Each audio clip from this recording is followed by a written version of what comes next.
Welcome. It's the latest installment of BanKable Insights. I'm Godfrey Mutizwa.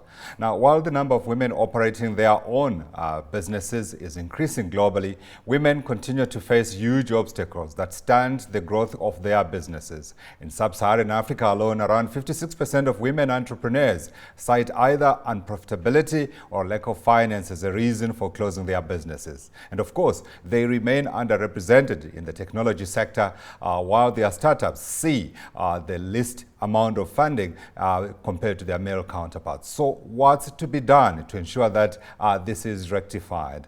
Olga Arara-Kimani, Regional Head, Corporate Affairs, Brand and Marketing in Africa and the Middle East, a stunt chart, has some answers. Olga, thanks very much indeed. So I've set up for you a tall order in terms of providing solutions for us to be able to get more women running their own businesses, but crucially getting the support they need. But let's begin with an analysis of just how dire and bad the situation is at the moment in Africa. Godfrey, actually, I wouldn't really use the word dire. A lot of the statistics consistent with what you have just mentioned, 56% of the small to medium enterprises tend to be driven by women. Women really carry the core of Africa in the way those businesses run. A lot of them tend to be run from home. The challenge is, if you look at the way the world is trending with the digital adoption, then the digital divide is now much more in those women-led enterprises. You're finding that a lot of them are not having access to technology to find ways to really scale their business, whether from using, e-commerce or even just using technology within those businesses. Yeah. Now, I think we all know women run homes better than many men. And someone, I think I remember some time back, suggested that if the world were run by women, we might be in a better place. Be that as it may, let's talk about what women could do if they are assisted. The bank, obviously, through its trading branches around the world, has come across lessons of what needs to be done to assist women come into the mainstream economy. Let's just take a little bit of some of the lessons that you've learned. So Godfrey, if I could just give you a little bit of a background on our Women in Technology program, which is what we're really excited to be spreading across not just Africa, but now the Middle East. It's a program that started way back in 2014 in one of our offices in the US, in New York, to be specific. The team there noticed that while quite a number of the men were getting involved in some computer engineering, developing apps and things like that, quite a number of the younger women were actually not getting involved in that. And they created this Women in Technology program, which is largely driven first at driving an incubation area where women can freely come in with their ideas, where they get help in terms of developing the ideas further, looking at the whole tech angle of it, and obviously how they can then amplify. When I discussed with the US team, we recognized that there was definitely an opportunity for us in Africa to find a way to bring in the program. We have since changed it around a little bit because, again, Godfrey, to your point, we recognize that while the women did actually have the ideas, quite a big part outside of just the incubation was around getting some seed funding to really help them in starting to get some capital to get these ideas to come to life. So this is what we do with our program. We actually go through and we select quite a number of women. They go through quite a rigorous session, through the bank, and we have external partners who also help us to run the program. They then subsequently go through a 90-day, and after that, depending on the country, and we are now present in 7 countries across the region, we then give them, $10,000 as seed funding. In fact, to date, we have so far given over $500,000 to several of these incubators across the region. Yeah. Before we talk about the rollout of that program across the African region, I wanted to talk about the lessons learned out of that. You have been running this since 2014, I see, and in Africa, we are talking about since 2017. Just broadly, what have you seen? What have you learned? I think for us, the element has been that we've not been giving the women the opportunity. It's not that the women are lacking the ideas. What we've also learned, and I think for me, something that I do love about the program, and my colleagues will tell you I'm very passionate, about it, you tend to find that women come with ideas that are more socially orientated. Women look to resolve social issues, which is great. And hence why when we look to amplify some of these programs, we can really see the commercial viability of them. I think the bigger challenge is been encouraging a lot more women to put up their hands and not be as fearful. You will find their male counterparts, and especially a lot of the young ladies we've been going to, are mainly fresh out of university. The males tend to be a little bit more bolder. So for us through this program, it's just to encourage a lot more of these female techpreneurs, as we're calling them now, because we're really putting a strong technology and a digital angle into a lot of the ideas that they come through, is to get that. So just removing a little bit of the shyness and getting the women to be a little bit more confident, in the ideas that they have. The other challenge also that we've noticed, if you look at it, while we say female-led entrepreneurs, right now, you'll find that a lot of the technology or the operations will still be being run, by their male counterparts. And more, we're trying to encourage, many women. We've seen a lot of our countries, for example, Kenya, Nigeria, Ghana, in the STEM, programs, and a lot of your sciences, maths, etc. We're seeing a lot more female, participation in there. And we're really just hoping through our program that we can encourage a lot more, ladies to come out and really take advantage of what's happening in the digital space. Yes. So you are providing funding, you are providing training, you're providing mentorship. I just wanted to find out from your side, from what you have seen so far, how successful these enterprises are, the sort of success rate that you've been able to encounter. Would you have some numbers for me on that front? Yes, I do, Godfrey. As I said, this is something that I've been keeping, a close eye on. If I can just put in a lens into Kenya, to start with, which has, again, as you just said, is one of our longest running, from 2017. 4 out of the 5 initial cohorts that we had then have gone on substantially. Most of them are growing their businesses 300% year on year, even in a COVID environment, which, is something that everybody was worried that the pandemic would be affecting. But it just goes to show the power of when you're in an e-commerce, or an internet space.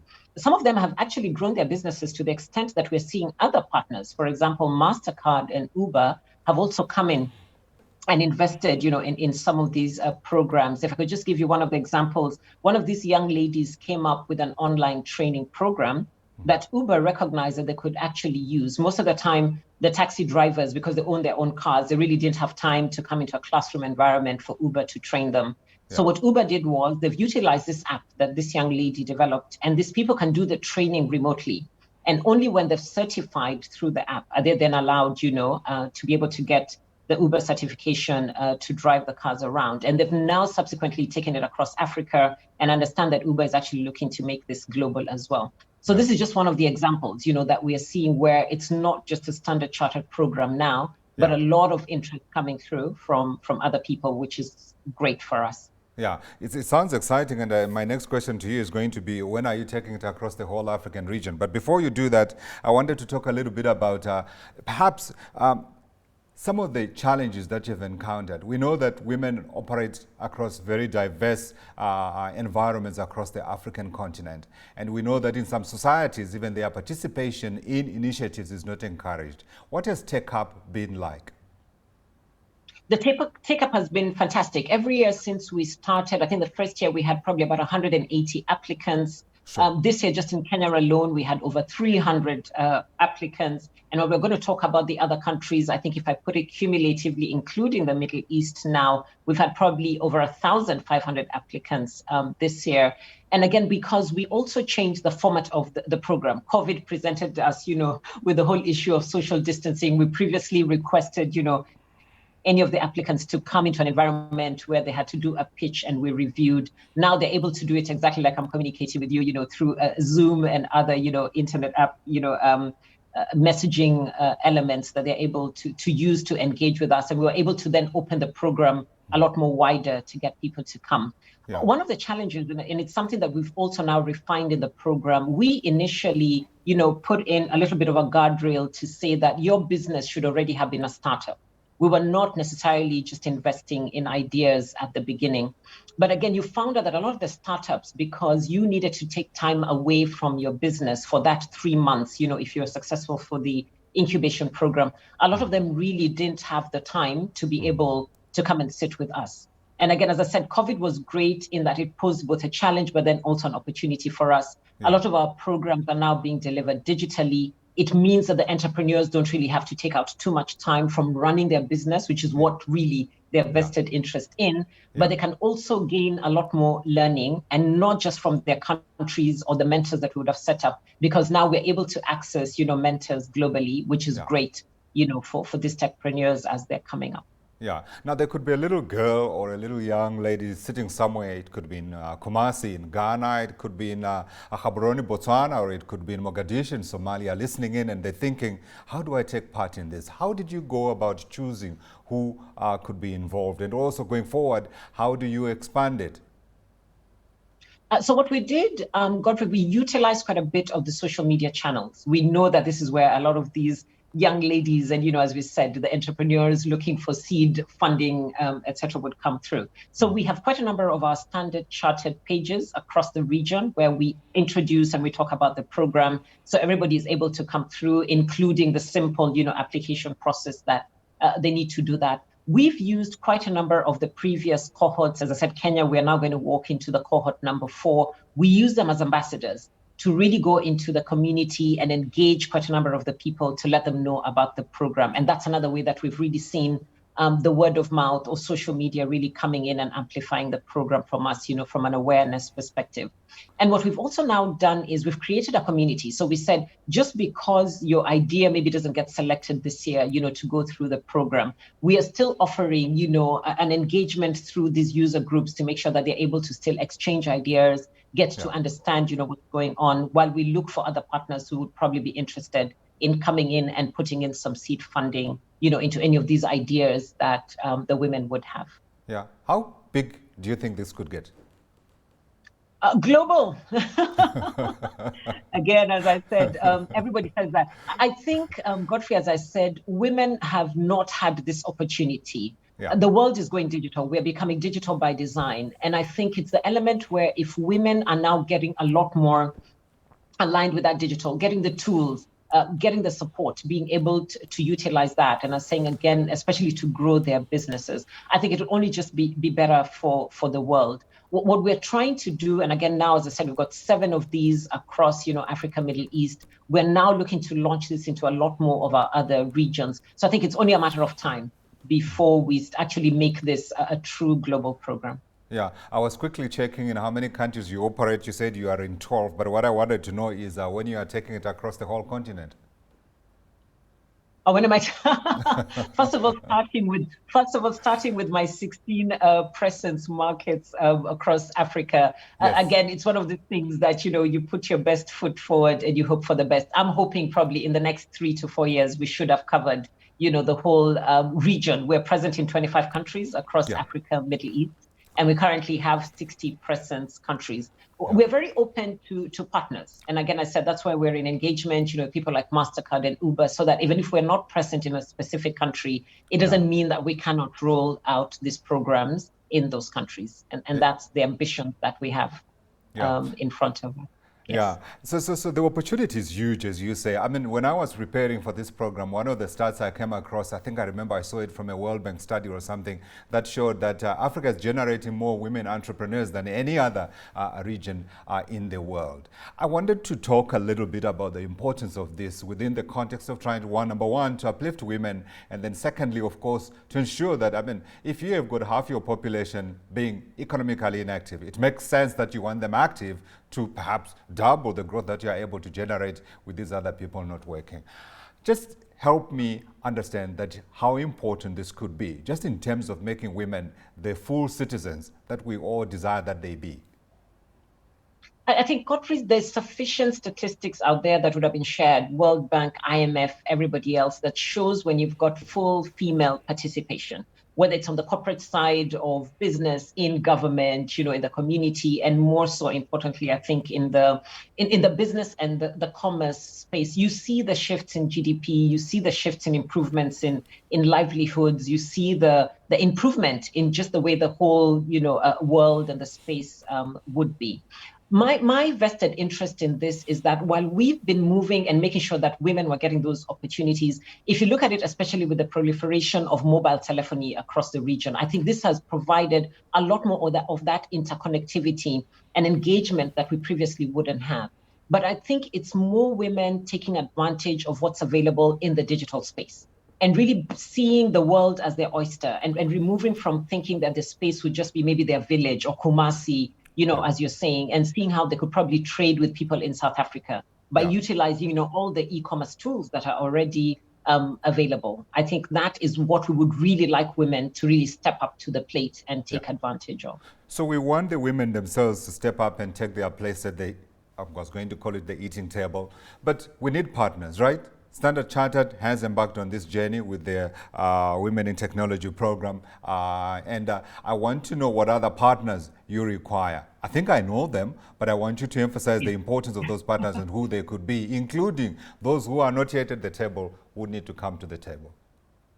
So we are looking a lot more with the governments. We've noticed that when we bring the governments on board, it's important. A lot of our partners, for example, Strathmore University out of Kenya, and a lot of the other, digital tech partners that we're working with, the incubation, centers that they're able to set up and really take through those become increasingly important for us. We are targeting quite a number of the female leaders as well. Across the board, anybody who's already been in business, anybody who can really offer that supporting advice, trying to help the young women navigate these challenges, correctly, as you were asking at the beginning, just to make it a little bit easier for them, not making sure that they're tripping. How do they set up their business plans? How do they make it easier when they're coming to banks, when it's not Standard Chartered offering seed funding, to make sure that the structure of their business plans is also solid enough to make sure that they can get that requisite funding to support their businesses. Yeah. Now, with governments, of course, we know that their machinery and systems moves a little bit slowly, though eventually they will get there. And I suppose, in part of the answer is bringing it to their table and saying to them, this is what we think can be done. But you do require education systems to be fixed, don't you? We do, but are we going to boil the ocean right now, Godfrey? I don't think so. Before you interjected me, I was going to say, and the media, like Godfrey and CNBC, really coming in. We just need you to be having a trailer before every of your business news and everything, and just tell people, do something about supporting women, entrepreneurs. Absolutely. Somebody asked me this question the other day because I have a daughter who's just graduated from university with a course that I never thought previously. I don't think my parents would ever have allowed me to do. I think we are putting too much of a ring fencing around education systems to say that this is the way that things should be. A lot of the female entrepreneurs that I've sat with them, and again, I was telling you, they go in and they look at the social issues.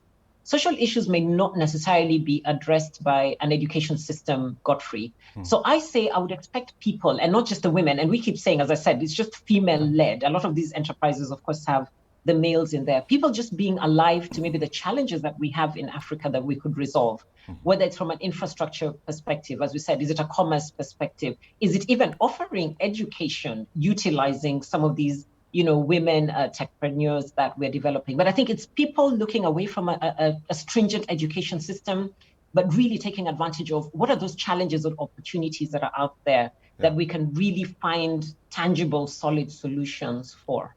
Yeah, often when the conversations take to Africa and we talk about trying to do things, we often hear that the money needs to be found. And I remember when you talk about infrastructure, that $100 billion gap is always talked about. Let's talk about funding for these entrepreneurs. Is the money there? I'm asking you because you sit inside a bank. The money is there. And I think it's more to challenge people in terms of the ideation. We're obviously never going to fund everything that comes our way. We also look to make sure that those ideas or solutions that are being offered, are they sustainable? Are you able to amplify? Sometimes you will see that people will come, it's an idea that's vested interest. My team keeps saying, yeah, Olga, this is idea of one. It's never really going to generate. So we're really also being a little bit selfish or maybe a little bit strict in ensuring that those ideas would be sustainable, that they can outlive, even the owner, that they can become much bigger, community, turning around bigger things like that. But is the money there for those kind of ideas? For sure, Godfrey, definitely. Absolutely. Now, you are in, if I am correct, Kenya. Zambia, I think, was supposed to be, so the Kenya program, no, I'm confusing my things here. The fourth cohort you're talking about is in Kenya, right? And in Kenya, that's right. Zambia, you're in there as well for the first time, correct? As well as for Nigeria. The first time. Yes. Nigeria is getting into its second cohort now. Ghana will be there for the first time. Pakistan is getting into its second cohort. UAE is getting into its second cohort. Bahrain also just launched in March this year. I wanted you to give me the program for the upcoming year. So what we are going to do now is, again, to the point that you'd asked me earlier, really taking a lot of the learnings and trying to see how we can have an element of cross-pollination across the different countries and the regions. So again, as I was saying, and my team was telling me, Olga, don't try to boil the ocean. In 2021, I want to make sure that these 7 existing programs are really refined and that we're utilizing the digital channels a little bit better. As I said, a lot of the programs this year, we had to change very quickly on the fly because of the challenge that COVID presented to us, where we couldn't offer the program, on a one-to-one basis as we would have done before. I'm trying to see how we then get to amplify it within the countries as well. As I said, we normally look to take 10 people through the program, and then we normally offer $10,000 to 5 people in each country. We've already changed that in the UAE this year, where we're going to look to give $10,000 to 10 people instead of the 5. But next year, I'm also wondering if there's synergy between different ideas. How do we get to bring that together in an ecosystem and then maybe give a little bit more money and just experiment with the program a little bit as we refine it before we then look at another? I have plans for 3 to 4 countries in 2022 before we then expand it to other countries. But 2021 is really much more about refining the program. I think there's much more opportunity for us in there to make it a little bit more solid. Yeah, there might be some government official who might be listening to you, Olga, and thinking, how do I make sure that she knocks on my door next? He needs to reach out to me. Really looking forward. But what's your criteria? I guess that's the question I wanted to. In each of those countries with the ministries of education have been fantastic. The ministers of ICT have been fantastic. They've graced a lot of our graduation programs. But really, as I said, any of those people who would see that there's some ideas or social issues that we can come in and try to resolve through the program, we would really, really love to hear from them and see how we can partner. Yeah. How has COVID impacted this program? Because we have seen across many different disciplines, COVID has either had a negative impact or it has accelerated development of some issues that might take years. I remember, for instance, the conversation around technology and communication and how some people suggest that actually we could have gained a decade in terms of development because of the impact of COVID-19. But for your program, what has it done? I think it's amplified it, Godfrey. It's strange, and I was telling this to people, and some people are laughing about it. But if you looked at what the various lockdowns did for us, and in fact, I think somebody was doing an analysis recently and said the mobile telephony uptake, the digital uptake, everybody, including Netflix, everybody's streaming movies, but the whole digital space has had a complete explosion, and for us, it really, really made us sit back and think that, hey, we could have been inching and, organically growing, 10 new entrepreneurs, 5 new entrepreneurs in each country every year. But now we've looked and we're trying to think, hey, this could be an opportunity to do hundreds, and thousands if we're able to deliver this program digitally, and it's really showed us, again, as we said, with the adoption of the smartphones and everybody else being able to use technology, we can only get bigger. For us, COVID has not been a hindrance in any shape, form, or manner. It's actually been, as I said, an accelerator. Yeah, it's really given us the push to accelerate. Yeah, has that been uniform across Africa and the Middle East that you cover as well? It's been uniform across because, again, Godfrey, you will remember that COVID came to us a little bit late. Yes. After, I think, Europe and China and the rest of Asia and the US were starting to catch it. And I think we as a bank had already been able to really look at what we were doing in terms of taking steps to mitigate, either as a bank or a business. So we're really able to take in those learnings and bring them on board. A lot of our markets would probably have started lockdowns in April and May, much later than the January, February that the rest of the world, would have started. So it was lucky that we had the lag to really get us to start to see the different ways we would have rolled out the program compared to if we were not in a COVID environment. Yeah. Give a message, if you can, Olga, to someone perhaps who's watching this program and thinking this might well make a difference in terms of making sure that women are equal participants in Africa's next opportunity. Godfrey, women are indeed equal participants. All we are asking is please put up your hands. If you have an idea, do not worry about it. If we're already in a program that's existing in your country, again, as I've said, which is namely Kenya, Zambia, Ghana, Nigeria, and then now if you're in the Middle East as well, it would be Bahrain, UAE, and Pakistan. Put up your hand, reach out to us. Sometimes you never know. Your idea could be one that's just been waiting, to be discovered. And then for us really to take you through an incubation. And then again, it's one of those that I'm saying, really take advantage of what's happening in the digital space. Digital is here to stay. Everybody used to think that Africa had been left behind. But in most places, if you look at it, whether it's from the mobile wallets as well, with adoption of those, Africa continues to lead in the digital space. So it's just us as women just taking advantage of that and rightfully, demonstrating that we can also contribute positively towards this. Absolutely, no question about that. I'm reminded of that song by Ruby Terra. I don't know if you know it. Women hold up half the sky. Let them take their place at the table. Olga, thank you for joining us today. Thank you very much, Godfrey, for having me. Olga Arara-Kimani, Regional Head of Corporate Affairs, Brand and Marketing in Africa and the Middle East, a Standard Chartered, joining us for today's edition of our BanKable Insights. Until next time, goodbye.